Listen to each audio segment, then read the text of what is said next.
Hi.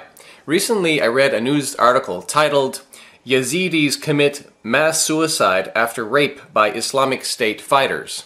The article said, quote, "The Yazidi religion is indigenous to Kurdistan, and Yazidis themselves are ethnically Kurdish, but unlike many other Kurds, they largely avoided intermarriage with surrounding Arab tribes, and thus many of them maintained a strikingly fair Aryan complexion, with blonde hair and blue eyes. By raping their women, Islamic State fighters complement the slaughter and forced conversions of the Yazidis by impregnating them and breaking their bloodline, according to one leading Kurdish activist." This article was further validated by the release of a video showing Islamic State fighters bragging about the capturing, buying, and selling of the blonde-haired, blue-eyed Yazidi women of northern Iraq. In the beginning of that video, you see one Islamic State fighter speaking about his female slave market by saying, quote, "Al-yom suq al-sabaya, al-yom suq ma malakat aymanukum," meaning, today is the female slave market day. Today is the market of what your right hands possess. And of course he is referring to a Quranic teaching here, as the Quran calls female slaves, quote, "those whom your right hands possess." See Quran chapter 4 verse 24. Also in this video, the Islamic State fighter says, "The price depends. If she has blue eyes, it will be different." Now we must ask ourselves, does this obsession and sexual desire to capture and enslave blonde-haired, blue-eyed non-Muslim women have any basis in the teachings of the Quran and Muhammad? I will answer this question by starting with the Quran. In chapter 9 verse 49 we read, وَمِنْهُمْ مَنْ يَقُولُ ذَلِّي وَلَا تَفْتِنِّي أَلَا فِي الْفِتْنَةِ سَقَطُوا وَإِنَّ جَهَنَّمَ لَمُحِيطَةٌ بِالْكَافِرِينَ, which translates as, "And among them is he who says, grant me leave," meaning to be exempted from jihad, "and put me not into trial. Surely they have fallen into trial, and verily hell is surrounding the disbelievers."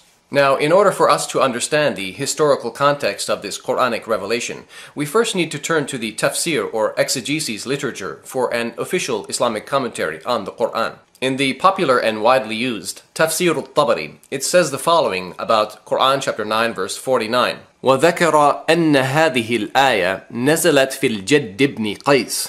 It was mentioned that this verse was revealed regarding a man named Al-Jadd ibn Qais. Who was he? Well, he was a man who did not want to go out and fight jihad for Muhammad, and he asked to be exempted from that duty. As we read in the tafsir, he said to Muhammad, وَلَا تَفْتِنِّي يَقُولُ وَلَا تَبْتَلِنِي بِرُؤْيَةِ نِسَاءِ بَنِي الْأَصْفَرِ وَبَنَاتِهِمْ فَإِنِّي بِالنِّسَاءِ مُغْرَمٌ فَأَخْرُجُ وَآثَمْ بِذَلِكَ. Draw me not into trial. This means, do not trouble me with the sight of the women of Al-Asfar and their daughters, for I am tempted by women, for I fear that I might go out and commit a sin because of that. Al-Asfar in Arabic means the color yellow, but here in this context it means blonde women.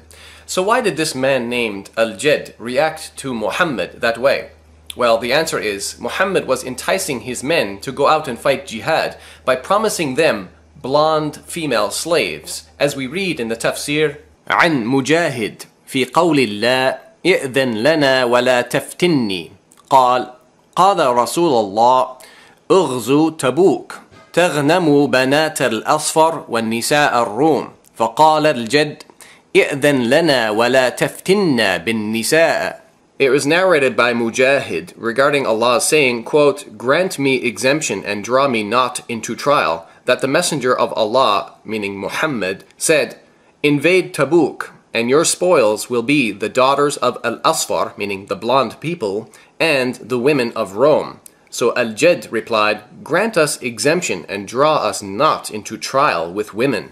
So finally, we see here in the commentary of At-Tabari that the Quran chapter 9 verse 49 is really about Muhammad enticing his men to fight jihad by promising them blonde female slaves. And according to Al-Jadd, Muhammad's enticing was leading him towards temptation to sin.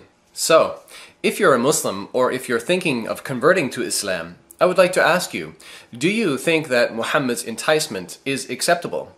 Look, you can claim that the Islamic State does not represent true Islam, and you can dismiss and ignore any Islamic State fighter who refers to white women like they are objects for sale. But can you dismiss and ignore Muhammad, who, according to the Islamic sources, also spoke about these women in a similar fashion? Thank you for watching. النساء خط أحمر. النساء العرايا السافرات اللي رايحين عشان يغتصبوا يقول لك خط أحمر ويتاجروا ويقولوا نمشي يا مرسي ونمشي الإخوان. طبعا وعلى فكرة 19 صليبيات. 19 صليبيات. تلاقي المرأة كده بتتكلم زي الغول. مفيش لا حياء ولا أدب ولا خوف ولا حتى أنوثة. يعني مارسي أنوثتك يا شيخة. يعني ده حق عليكي شرعا إنك تخليكي تكوني امرأة. لكن تلاقي المرأة من دول نكش شعرها كده وإيه زي شيطانة. شياطين اسمهم نساء. تعلموا من نساء المسلمين. While she was covering the Egyptian revolution last February, you can't imagine what they did to me. Lara flew back to the U.S. the next day. Joe was waiting at the airport. He took her directly to the hospital, where she would spend the next 4 days being treated for her injuries. What did they tell you at the hospital? There was a nurse who's specially trained in sexual violence who examined me, and when she was packaging my clothes for evidence, I remember she lifted up my pants, and that was the moment where she just said, "Oh my God, oh my God." What did she see? That you could see the violence of it, I think, because they're torn to pieces. Our camera battery went down, and we had to stop for a moment, and suddenly Baha looks at me and says, "We've got to get out of here." Baha is not happy here? He's Egyptian, he speaks Arabic, and he can hear what the crowd is saying. Yes. He understands what no one else in the crew understands. That's right. I was told later that they were saying, "Let's take her pants off." And it's like suddenly, before I even know what's happening, I feel hands grabbing my breasts, grabbing my crotch, grabbing me from behind. I mean, it's not, you know, one person and then it stops. It's like one person and another person and another person. And I know Ray is right there and he's grabbing at me and screaming, "Lara, hold on to me, hold on to me." As she was pulled into the frenzy, the camera recorded her shout. Stop! And I'm screaming, thinking, if I scream, if they know, they're going to stop. You know, someone's going to stop them, or they're going to stop themselves because this is wrong. And it was the opposite. The more I screamed, it turned them into a frenzy. Someone in the crowd shouted that she was an Israeli, a Jew. Neither is true, but to the mob it was a match to gasoline. The savage assault turned into a murderous fury. I have one arm on Ray. I've lost the fixer, I've lost the drivers, I've lost everybody except him. And I feel them tearing at my clothing. I think my shirt, my sweater was torn off completely. My shirt was around my neck. I felt the moment that my bra tore. They tore the metal clips of my bra. They tore those open. And I felt that because I felt the air on my chest, on my skin. And I felt them tear out. They literally just tore my pants to shreds. And then I felt my underwear go. And I remember looking up, when my clothes gave way, I remember looking up and seeing them taking pictures with their cell phones, the flashes of their cell phone cameras. Ray reported that he found himself with the sleeve of your jacket in his hand. It had been completely ripped from the rest of the jacket. I felt at that moment that Ray was my only hope of survival. You know, he was looking at me and I could see his face, and we had a sea of people between us, obviously tearing at both of us, beating us. I didn't even know that they were beating me with flagpoles and sticks and things, because I couldn't even feel that, because I think of the sexual assault was all I could feel, was their hands raping me over and over and over again. Raping you with their hands? Yeah. Non-stop? No, from the front, from the back. And I didn't know if I could hold on to Ray. I'm holding on to him. I didn't want to let go of him.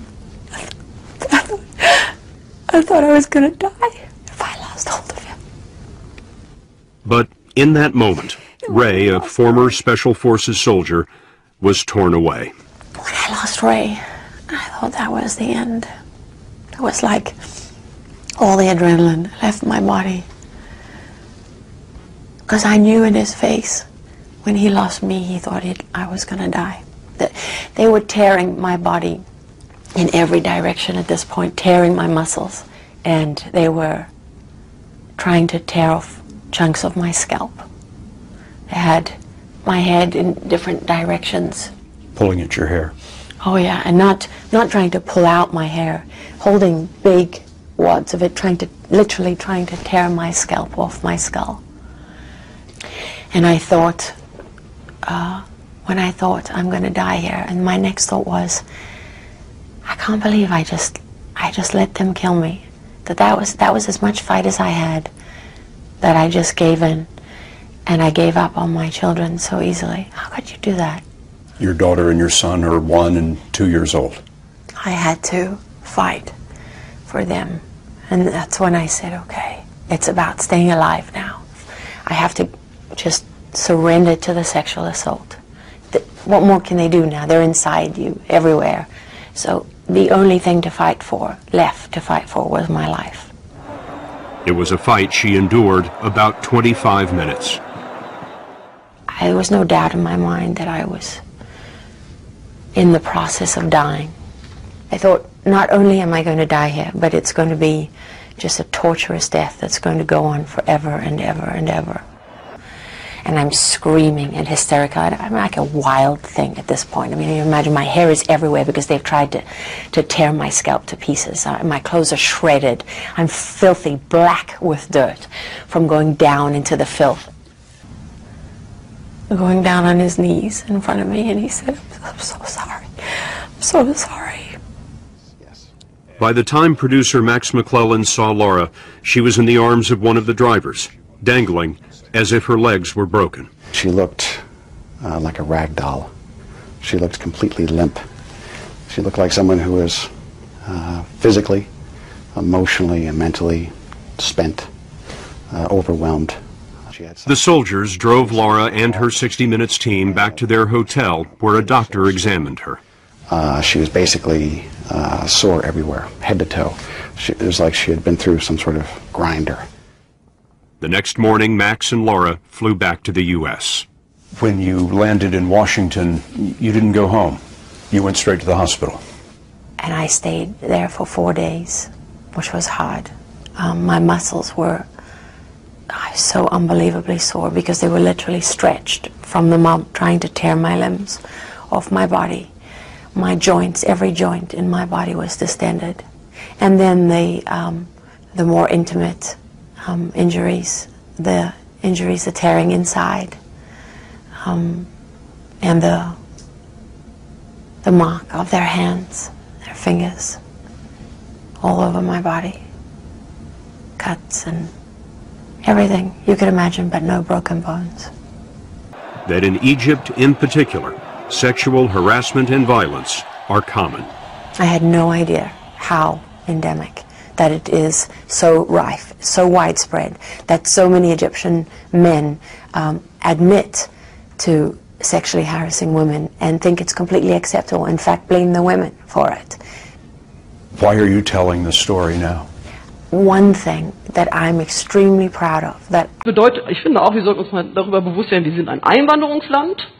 Ja, Deutsch sein bedeutet in Zukunft einen Migrationshintergrund zu haben. Das bedeutet Deutsch sein in Zukunft. Nicht mehr autochton, blaue Augen, helle Haare und ja, wir sind alle Deutsch, sondern Deutsch bedeutet auch ein Kopftuch tragen, ein rotes was weiß ich was zu tragen, dunkelhaarig zu sein oder wie auch immer zu sein. Das bedeutet heute Deutsch sein. Sie sind ja Migrationsforscher, Herr Oltmar. Ich bin der Auffassung, dass wir in 20, 30 Jahren gar keine ethnischen Mehrheiten mehr haben in unserer Stadt. Und ich sage Ihnen noch ganz deutlich, gerade hier in Richtung rechts, das ist gut so. سنخصبهم وسوف ننزل وسوف ننجب منهم لأننا سوف نفتح بلادهم.